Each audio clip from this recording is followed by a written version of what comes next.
सरकार ने corona vaccine और कोविड के खिलाफ जंग से जुड़े सामानों पर जीएसटी घटाने का ऐलान किया है। बेशक फैसला राहत भरा है, बेशक तीसरी लहर की आहट के बीच इसे एक तैयारी के तौर पर देखा जा रहा है, लेकिन क्या अगर इसे दूसरी लहर के चरम पर इस तरह का फैसला लिया गया होता तो अच्छा नहीं होता? क्या सरकार ने बहुत देर नहीं कर दी? अगले 1 घंटे में बहस इसी मुद्दे पर करेंगे, लेकिन उसके पहले देखिए जीएसटी काउंसिल की बैठक में कहां-कहां राहत का किया गया है ऐलान।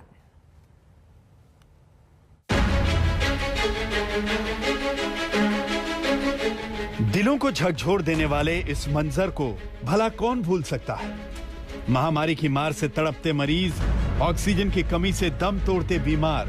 बेशक कोरोना की दूसरी लहर दिनों दिन सुस्त पड़ती जा रही है, रोजाना नए मामले कम होते जा रहे हैं, लेकिन कुछ दिनों पुराना वो वक्त अब भी डराता है जब जिंदगी बचाने के लिए जरूरी दवाओं और मेडिकल उपकरणों के लिए लोग मारे मारे फिरते थे। हालांकि सरकार ने अब कोरोना वैक्सीन और कोविड को हराने के लिए जरूरी सामानों पर जीएसटी को घटाने का ऐलान किया है। जीएसटी काउंसिल की 44वीं बैठक में कई अहम फैसले लिए गए। कोरोना वैक्सीन पर 5% जीएसटी बरकरार रहेगा। रेमडेसिविर दवा पर जीएसटी 12% से घटाकर अब 5% कर दिया गया है। Oxygen concentrators, ventilator, Covid testing kit और ऑक्सीमीटर पर भी जीएसटी 12% कम करके 5% कर दिया गया है। हैंड सैनिटाइजर और थर्मामीटर पर जीएसटी की दर 18% से कम करके 5% कर दी गई है। एम्बुलेंस पर जीएसटी रेट 28% से कम करके अब सिर्फ 12% हो गया है। तीसरी लहर के आने की आशंका से पहले सरकार का ये काफी अहम फैसला माना जा रहा है। There are 4 categories: medicines, oxygen generation equipments, testing kits and other machines. Fourth, other COVID-related relief material. So the taxes on these were considered, and GOM suggested altering the rates. In none of them has the GOM recommended for an increase in the rates. Existing rates or further bring them down. GST council की बैठक में एक बड़ा फैसला यह भी रहा कि ब्लैक फंगस महामारी की जरूरी दवा पर अब कोई टैक्स नहीं लगेगा। टोसिलीजुमैब और एम्फोटेरिसिन बी इंजेक्शन पर अब जीएसटी 5% से घटाकर 0 कर दिया गया है। The electric furnaces which are used in the crematoriums, the GOM had recommended 12%. We, after the discussion in the council, have brought it down further to 5%. Then temperature checking equipments, the GOM recommended 18%.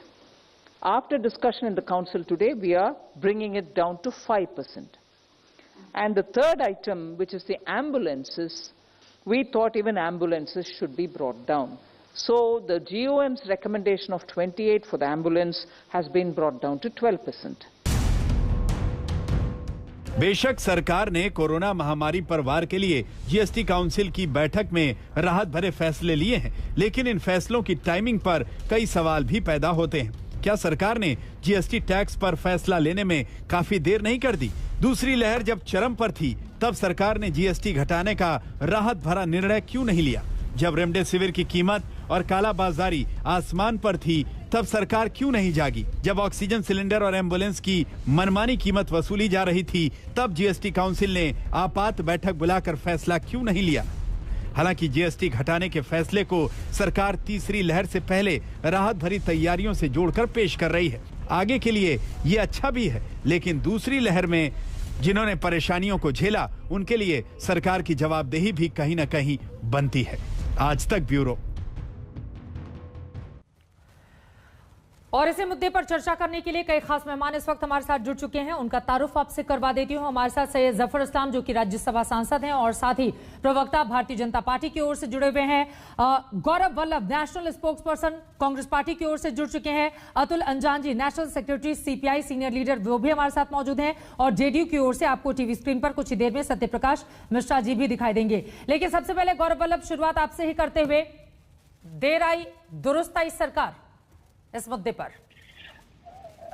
Chitra ji, सरकार का हर चीज पर एक ही model है, DAILY, daily.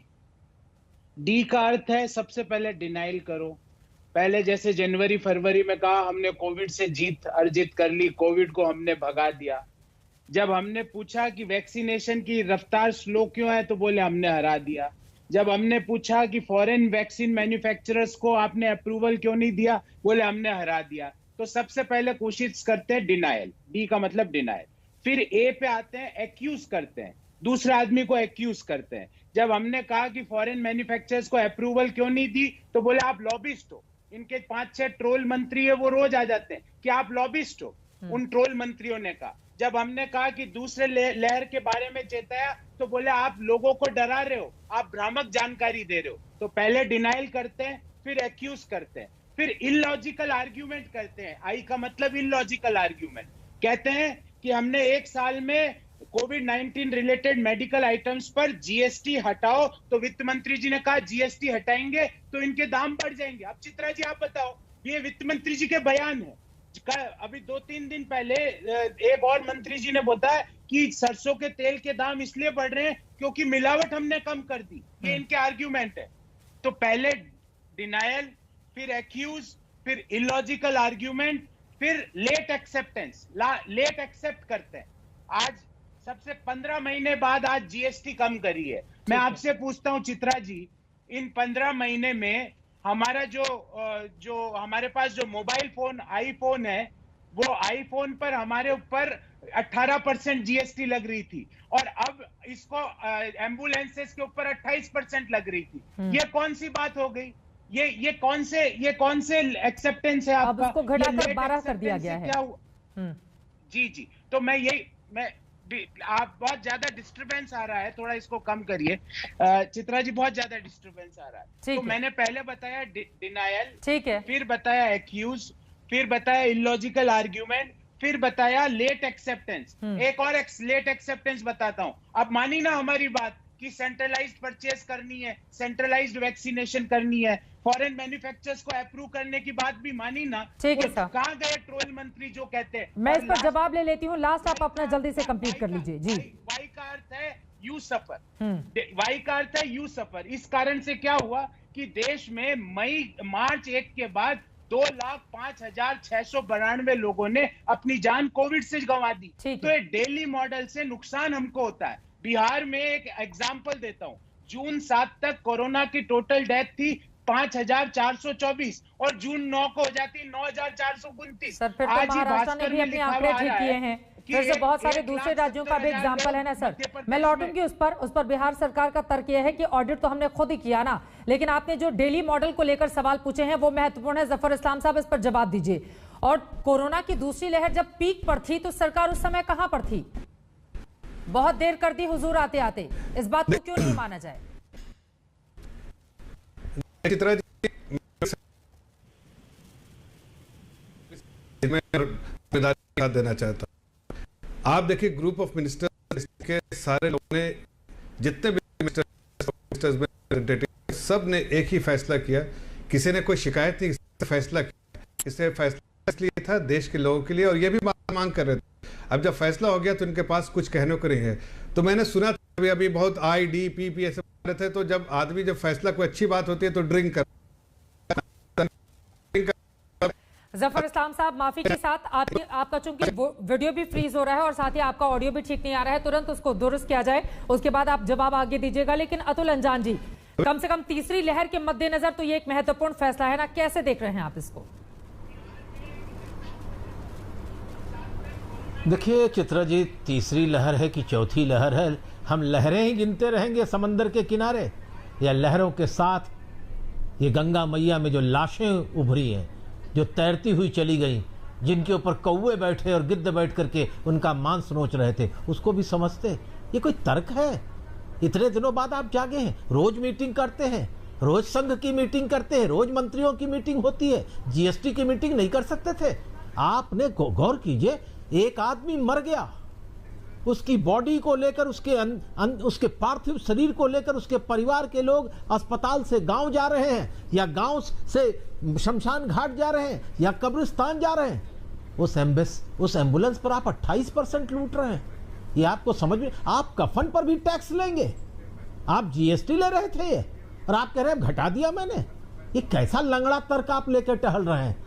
बड़े अच्छी बात है, अब आ गए हैं, 1 चम्मच चीनी नदी में डाल दी है, कुछ जीएसटी घसाट दिया है, तो आप कह रहे हैं कि पूरी नदी का पानी मीठा हो गया। आपने अकेले सैनिटाइजर से, मैंने जब पहली लहर हुई थी तभी मैंने मांग की थी भारतीय कम्युनिस्ट पार्टी की तरफ से कि सैनिटाइजर के ऊपर 0 जीएसटी हो, और तब से लेकर पिछले 1 साल में सरकारी सूत्रों के अनुसार 1,46,000 करोड़ रुपए के खाली सैनिटाइजर बिक गए, जिसकी सरकार को जानकारी है। ये किसने लूटे ये पैसे? ये जीएसटी से आप अपने देश की अपने पैसे भर करके आप देश के बहुराष्ट्रीय कंपनियों को दे रहे हैं, और देश के बड़े बड़े इजारेदार घरानों को, बैंकों को, सार्वजनिक क्षेत्र के बैंकों को लुटवा कर विदेश जाने के लिए दे रहे हैं, और जीएसटी से भरपाई कर रहे हैं। आप मौत का व्यापार कर रहे हैं। आप बताइए, 5-5, 10-10, 7-7, 8-8 हजार रुपए के ऑक्सीमीटर बिक गए। आप ये बताइए, 2-2 लाख के चंडीगढ़ में रेमडेसिविर इंजेक्शन बिक गए। आप खामोश बैठे हैं और आप कह रहे हैं कि हमने अब कर दिया, तो लोग आरोप लगा रहे हैं। आरोप लगाने का वक्त नहीं है। प्रधानमंत्री जी, निर्मला सीतारमण जी आपसे कहे नहीं कुछ, क्योंकि प्रधानमंत्री ने सारी चीजें अपने हाथ ले रखी हैं। मंत्री तो ढक्कन हो गए हैं, और इसीलिए आज कई मंत्रियों ने कहा कि हमारे को डिपार्टमेंट ले लीजिए, हमारे पास कोई काम नहीं है। जब सब काम पीएमओ से ही हो रहा है तो हमें क्या जरूरत है काम करने की?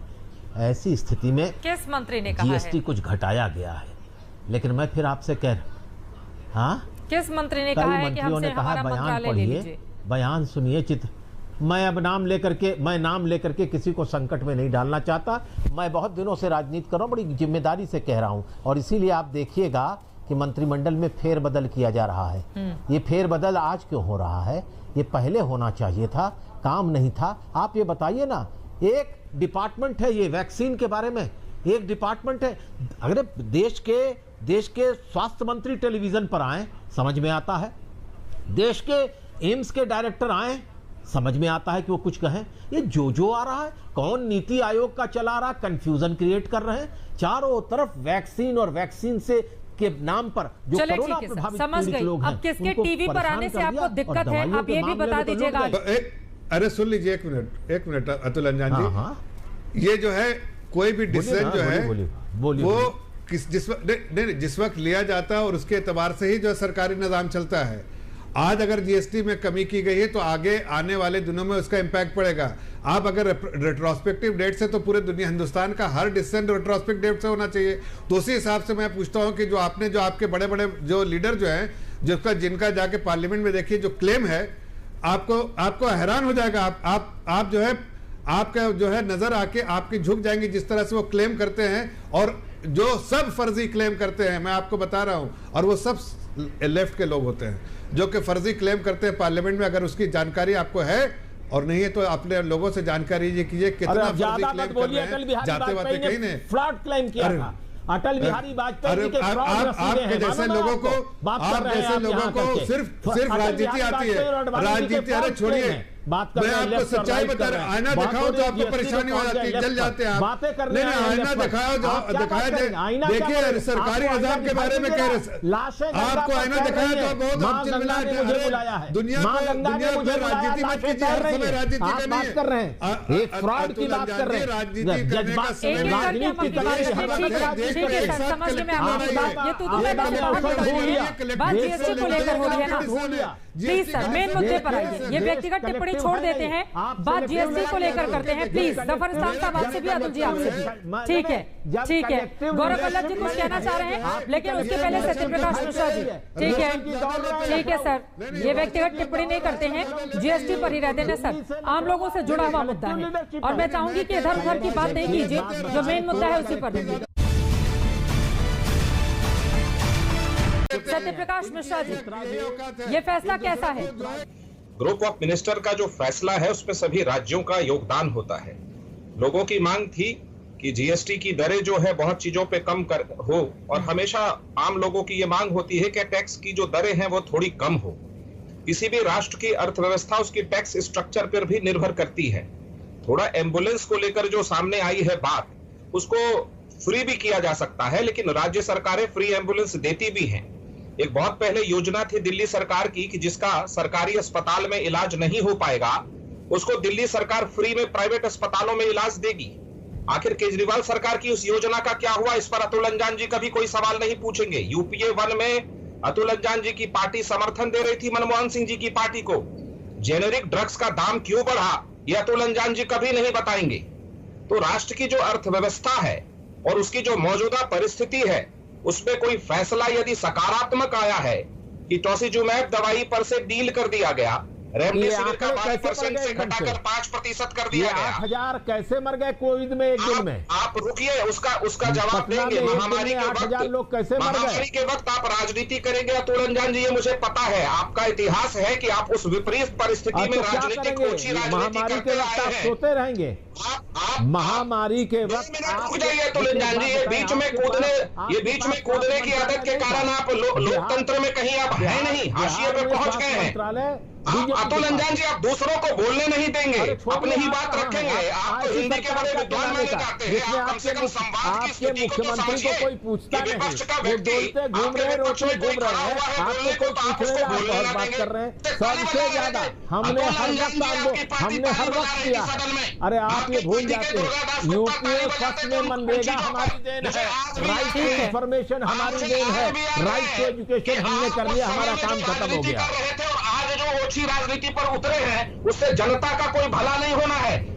ग्रुप ऑफ मिनिस्टर अब राजनीति इस पूरे मामले में कौन कर रहा है, ये अपने आप में बड़ा सवाल है। जीएसटी काउंसिल की बैठक में इस बारे में फैसला तो ले लिया गया, लेकिन तीसरी लहर को लेकर क्या ये तैयारी माना जाए या फिर जो डैमेज हुआ है उसका कंट्रोल माना जाए? यहां पर तो दाम कम हुए हैं, लेकिन एक सवाल और है। पेट्रोल का भाव 25 रुपए पर, डीजल और पेट्रोल की कीमतें लगातार रिकॉर्ड तोड़ रही हैं। वहीं दूसरी तरफ सरसों के तेल की कीमतें जिस तरह से उछाल मांग रही है, उस पर मंत्रियों के अलग अलग बयान अपने आप में बहुत सारे सवालों को जन्म दे रहे हैं। चर्चा में आगे बढ़ेंगे, आखिर बढ़ते हुए दाम पर काबू कैसे किया जाए, यह कितनी बड़ी चुनौती है देश के सामने, आम लोगों को राहत क्यों नहीं दी जा रही है। छोटे से ब्रेक के बाद फौरन लौटेंगे, कहीं जाएगा मत। आप देखिए, लगातार जीएसटी को लेकर जो बड़ा फैसला किया गया है सरकार की ओर से, उसमें चर्चा कर रहे हैं। इन सबके बीच आपको बिहार बीजेपी अध्यक्ष संजय जायसवाल का विवादित बयान सुनाते हैं। उनकी ओर से कहा गया है कि डॉक्टर कोरोना के बारे में उतना ही जानते हैं जितना सोनिया गांधी हिंदी। लोग घरों में उतना ही बाहर निकले जितना राहुल गांधी जाते हैं मंदिर। उनका बयान सुनिए, उसके बाद चर्चा में आगे बढ़ेंगे। लॉकडाउन प्रक्रिया में बिहार सरकार ने काफी छूट दी है, लेकिन हम सभी को हर हालत में ध्यान रखना चाहिए कि यह एक फेज है, आगे सावधानी बरतने की आवश्यकता है। मैं सभी से अनुरोध करूंगा कि कृपया कर आप उतना ही बाहर निकलें जितना राहुल गांधी मंदिर जाते हैं, उतने ही मास्क का प्रयोग करें जितना योगी आदित्यनाथ जी भगवा वस्त्र पहनते हैं। और क्योंकि सबसे बड़ा कारण यह है कि डॉक्टर उतना ही इस बीमारी के बारे में जानते हैं जितना सोनिया गांधी जी हिंदी जानते हैं, इसलिए वैक्सीन जरूर लगाएं और प्रोटेक्शन जरूर करें। जब स्थिति इतनी गंभीर हो तो जिम्मेदार पद पर बैठे हुए व्यक्ति का इस तरह का बयान, डॉक्टर कोरोना के बारे में उतना ही जानते हैं जितना कि सोनिया गांधी हिंदी। जफर इस्लाम साहब, गौरव मैं फौरन आपके पास आऊंगी, लेकिन जफर साहब, 719 लोगों की कोरोना की दूसरी लहर में जान गई है। सबसे ज्यादा जान गंवाने वाले डॉक्टर्स बिहार के हैं, 111 उनका आंकड़ा है, और आपके वहां के प्रदेश अध्यक्ष इस तरह का बयान देते हैं। देखिए, जिम्मेदारी से बयान तो देना ही चाहिए। अगर आप एक बड़े लीडर है तो आपकी जिम्मेदारी भी उतना ही समाज के प्रति है। मुझे लगता है कि उन्होंने जो कहने की कोशिश की है उसमें कहीं शायद वो ठीक से कह नहीं पाए, लेकिन अगर आप उनका पूरा बयान शुरू से आखिर तक सुनाया जो आपने, उससे साफ समझता है कि वो लोगों को ये ताकीद कर रहे हैं कि आप इस कोरोना को हल्के में मत लीजिए, कोरोना से लड़ाई कीजिए और लड़ाई करने के लिए सारी चीजों का ध्यान रखिए कि आपको कितना कमिटमेंट करनी चाहिए। ये तो किस तरह का कमेंट है कि डॉक्टर्स कोरोना के बारे में उतना जानते हैं जितना सोनिया गांधी हिंदी। डॉक्टर्स जिन्होंने लाखों लाख लोगों की जिंदगी को बचाया है सर, अपने जीवन को खतरे में डालकर, उनको लेकर इस तरह का हल्का बयान। चित्रा जी, मैं वही बोल रहा नहीं, विचित्रा जी, मैं ये कह रहा हूं कि उन्होंने तो योगी आदित्यनाथ जी के बारे में कहा, उन्होंने कहा जितना वो गिरवा पहनते हैं मतलब वो उतना ही मास्क पहनना चाहिए। बेसिकली उनका कहने का मतलब था कि आप कितना वो सेंसिटाइज कर रहे हैं समाज को, और जाहिर है कि कुछ चीजें उनको इस संदर्भ में ना कहते तो बेहतर होता है, लेकिन उनका कहने का जो मतलब है वो आपके सामने है कि लोगों को कह रहे हैं कि भाई आपको कितनी ज्यादा जरूरत है वो एक मिसाल देने की कोशिश कर रहे हैं। लेकिन गौरव मैं वल्लभ आपको जी, एक बात कहना चाहता हूँ कि इस पर गौरव हमारी की टिप्पणी पार्टी, ले लूं, उसके हमारी बाद मैं सरकार, लौटूंगी, सर। नहीं एक 10 सेकंड हमारी एक सेकंड 10 हमारी पार्टी, हमारी चित्रा जी, सरकार और हमारे मैं पूरी ये टीम कहना चाहता ये इस बात को बराबर पहचानती है कि जो डॉक्टर्स का कंट्रीब्यूशन है वो आपने आदरणीय प्रधानमंत्री जी ने एक बार नहीं 1000 बार कहा, उनका कंट्रीब्यूशन अनमैच्ड है, इसलिए उनके प्रति कोई ऐसी बातें सर, तो नहीं अपने करनी चाहिए। नेताओं मैं को आपको समझाइए ना, इस तरह का बड़बोला बयान क्यों देते हैं गौरव वल्लभ जी? बयान को गलत तरीके से, गलत संदर्भ में समझा गया। मैं चित्रा जी ये कहना चाहूंगा कि भाजपा के सारे नेता डॉक्टरों के बारे में उतना ही बोले जितनी प्रधानमंत्री जी ने 7 साल में प्रेस वार्ता की, उससे ज्यादा ना बोले। मैं ये पूछना चाहता हूं कि क्यों प्रधानमंत्री जी उनके खिलाफ एक्शन नहीं लेते जो डॉक्टरों का अपमान कर रहे हैं? अभी 10-15 दिन पहले बाबा जी ने, रामदेव जी ने डॉक्टरों के बारे में किस अपमान के शब्द बोले? क्यों हेल्थ मिनिस्टर साहब ने उनके बुला के ये नहीं पूछा कि तुम्हारी हिम्मत कैसे हो गई डॉक्टरों के बारे में, फ्रंट लाइन वॉरियर्स के बारे में ऐसा बोलने के लिए? तुम्हारी हिम्मत कैसे हो गई कि हमारे देशी वैक्सीन के मजाक उड़ाने के लिए? इतनी हिम्मत कहां से लाए हो? वो वहां खुल्लम खुल्ला बोल रहे हैं किसी के बाप में इतनी ताकत नहीं है। इतनी हिम्मत कहां से आ रही है? ये सब षड्यंत्र है डॉक्टरों को अपमानित करने का। दूसरी बात चित्रा जी, मैं बड़े संयम से अपनी बात पूछना चाहता हूं कि 28% 15 महीने तक जीएसटी लगा एम्बुलेंस पर, जो अब हो गया 12%, और इन 15 महीने में आईफोन पर जीएसटी था 18%। तो मैं ये पूछना चाहता हूं कि आईफोन लग्जरियस आइटम है कि एम्बुलेंस? और तीसरा प्रश्न मेरा ये है, जो कि बहुत इंपॉर्टेंट प्रश्न है, क्योंकि आपने थर्ड वेव की बात करी। ये जो जीएसटी में कटौती की गई है ना चित्रा जी, इसकी डेट है अप टू 30 सितंबर। थर्ड वेव तो 30 सितंबर के बाद आएगी। ये बहुत देर कर दी हुजूर, आते आते नहीं, अभी तक तो हुजूर पहुंचे ही नहीं है, क्योंकि ये 30 सितंबर तक है। ये मेरे पास नोटिफिकेशन है, इसमें लिखा हुआ है these rates are applicable up to 30 सितंबर। क्या चित्रा जी, मेरा सवाल है कि क्या ऑक्सीजन वेंटिलेटर हम हमारे ड्राइंग रूम में सजाने के लिए रखते हैं या मरीज के ऊपर रखते हैं? या रेमडेसिविर हम पहले फ्रिज में सजाने के लिए रखते हैं कि मरीज के ऊपर लगाते हैं? क्यों ये 0% नहीं करते वैक्सीन के ऊपर? क्यों 0% नहीं करते टेम्परेचर चेकिंग इक्विपमेंट पर? क्यों 0% नहीं करते सैनिटाइजर्स पर? आपदा में अवसर खोजना बंद करो। आपकी इन हरकतों के कारण देश के ऑन रिकॉर्ड बोल रहा हूं 3,67,000 लोगों ने अपनी जान गंवाई है। दूसरी वेव में 2,05,000 लोगों ने जान गंवाई है। ये आपके आंकड़े हैं। अगर मैं दूसरे समाचार पत्रों के आंकड़े लूं तो अकेले मध्य प्रदेश में मई माह में 1,70,000 लोगों ने अपनी जान गंवाई है कोविड के लिए, और आप यहाँ आके इस तरह की असंवेदनशील सत्यप्रकाश जी और अतुल अंजानी जी आपके पास आऊंगी, लेकिन जफर इस्लाम साहब, ये 30 सितंबर की तारीख डालकर सरकार क्या सिर्फ खाना पूर्ति कर रही है? देखिए, जो आंकड़े कह रहे हैं उसी तरह से जैसे राहुल गांधी जी ने कहा था कि आलू डालिए सोना निकल जाएगा, मतलब झूठ बोलने का हद है। सरकारी आंकड़े सच आंकड़े। अरे भाई सुनिए, अरे राहुल गांधी ने दुनिया को कहा था हर जगह गूगल करके देख लो भाई, गूगल करके देख भाई, अरे गूगल करके देख लीजिए। वो तो कई बार से मर रहे हैं लोग उसके बाद ऑर्डिनेंस नहीं, उस वक्त क्या कहां से आ गए थे? वो ऑर्डिनेंस को पढ़ते वक्त उसमें नहीं बोला था। नहीं, मैं पूछ रहा हूँ राहुल जी में इतना आपको जो दर्द हो रहा है, मैं पूछिए इतना दर्द हो रहा है गौरव वल्लभ, तो ये बताइए एक करके अपनी बात रखिए, दो और लोग इंतजार कर रहे हैं। जवाब दो, बोलिए। मैं की बात सुनी बीच में मैंने 30 सितंबर तक क्यों है उसका जवाब दो। इधर की बात मत करो। आलू और सोना वाली स्टोरी को हल कर दीजिएगा। और दूसरी बात बताइए कि ये लॉजिकल आर्गुमेंट ऑर्डिनेंस फाड़ देते हैं, उनके बारे में कहा कि कैसा ये बार कहती है।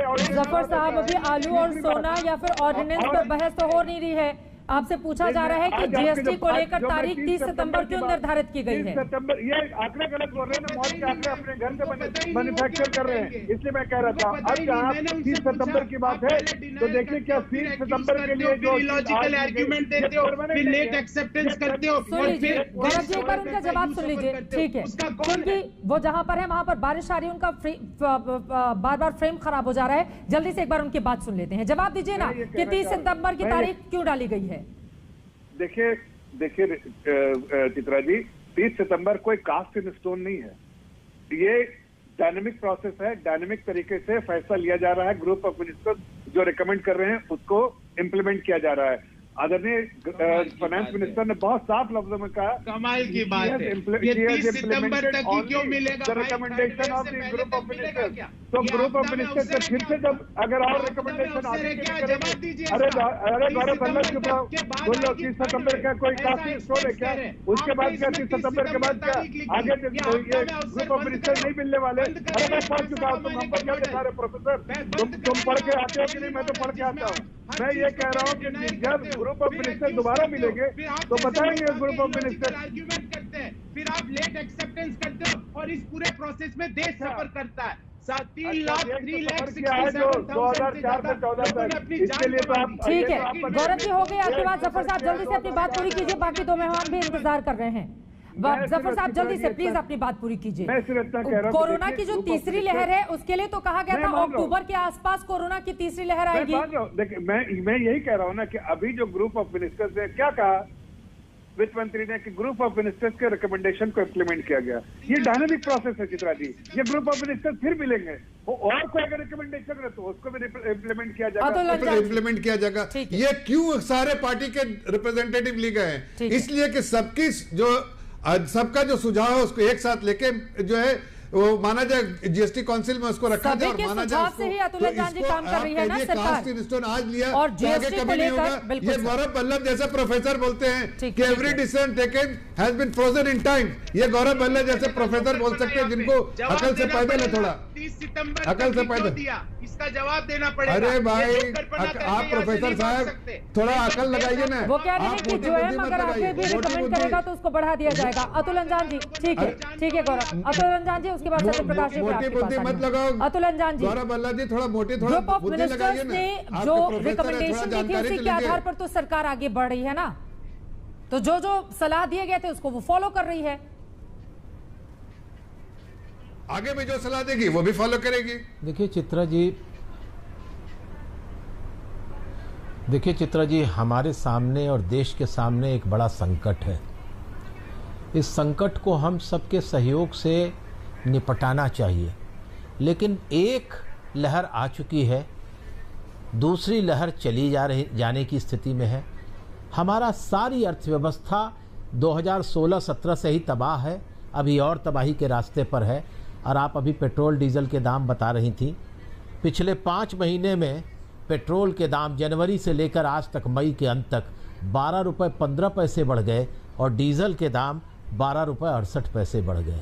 अब ये जो दूसरी लहर है, फिर तीसरी लहर की बात कर रहे हैं। जीएसटी के लोगों को इस बात को समझना चाहिए। छोड़िए अब जीएसटी काउंसिल और मिनिस्टर एंड ऑल दैट, सारी बात वित्त मंत्री जी एक ऐलान में कह दो ना, अभी से माहौल बना दो कि भाई जो है हम सैनिटाइजर पर कोई जीएसटी नहीं लेंगे, हम कोई जीएसटी नहीं लेंगे ऑक्सीजन गैस पर, हम ऑक्सीमीटर पर और वैक्सीन पर। जैसे आप कह रहे हैं फंगस के ऊपर हम कोई दवाई पर कोई टैक्स नहीं लेंगे, आप सीधे कह दो ये महामारी में सारे जितने हैं दवाइयों का इस्तेमाल उस पर हम कोई जीएसटी नहीं लेंगे। तब तो मालूम पड़े कि आप संवेदनशील हैं। और अगर आप ये नहीं कर रहे हैं कि लहरें जब आएगी सितंबर में तब आप इंतजार करेंगे, ये ठीक नहीं है। ठीक है सर, सत्यप्रकाश ये नहीं चाहिए। और मैं चाहता हूँ देखिए ये एम्बुलेंस पर खत्म कर दीजिए। जिस तरह से उन्होंने कहा कि सबके सहयोग से इस महामारी से लड़ना है, अंजान की बात से पूरी तरह सहमत, लेकिन हर चीज से पूरी तरह जीएसटी जो कि सबसे ज्यादा जरूरत है उसकी जीएसटी बहुत हद तक कम की गई है। दूसरा एक सवाल मैं कहना चाहता था कि गौरव बल्लभ जी पता नहीं उस समय राजनीति में थे या ना थे, जब एम्स के डायरेक्टर को इनके मंत्री संसद में विधेयक लाकर हटा रहे थे, उस दिन आप डॉक्टर का अपमान नहीं कर रहे थे क्या? और उस डॉक्टर ने इंदिरा गांधी का इलाज किया था। गौरव बल्लभ को शायद ये याद नहीं होगा, प्रोफेसर है वो। दूसरी बात कह दूं कि भारत में किसी भी डॉक्टर का कभी कोई अपमान करे ये बिल्कुल बर्दाश्त योग्य नहीं है। डॉक्टर कोरोना के बारे में बिल्कुल जानते हैं, लेकिन उसकी दवाई अभी नहीं है और बोलिए डॉक्टर ना, ही सबको संजय बचा जायसवाल रहे जी ने हैं। इसलिए गलत बयानी डॉक्टर के की। प्रति कोई एक लाइन में अपमान बात कोई खत्म करे, कीजिए, वो फिर मैं क्लोजिंग इतनी करूं। निंदाजनक है, उसकी कोई जगह राजनीति और सामाजिक जीवन में बिल्कुल नहीं होनी चाहिए। ये ठीक नहीं है, मैं इस पर इतना ही कहना चाहूंगा। ठीक है सर, वक्त की कमी है। आप तमाम लोगों का बहुत शुक्रिया हमारे साथ चर्चा में शामिल होने के लिए। यकीनन डॉक्टर्स का अपमान, कोई भी ऐसे शब्द नहीं कहे जाने चाहिए जिससे लगे कि उनका अपमान हो रहा हो, क्योंकि डॉक्टर्स अपनी जिंदगी को खतरे में डालकर लोगों का इलाज कर रहे हैं। लेकिन इन सब के बीच महंगाई की मार से आम जनता त्रस्त है। उस पर जीएसटी कम करके कोरोना के मामलों में थोड़ी राहत देने की कोशिश सरकार की ओर से जरूर की गई है, लेकिन क्या ये ऊंट के मुंह में जीरा है? इसको लेकर बहस लगातार चलती रहेगी यूं ही। फिलहाल एक छोटे से ब्रेक के बाद हम फौरन लौट रहे हैं। कहीं जाएगा मत, आप देखते रहिए आज।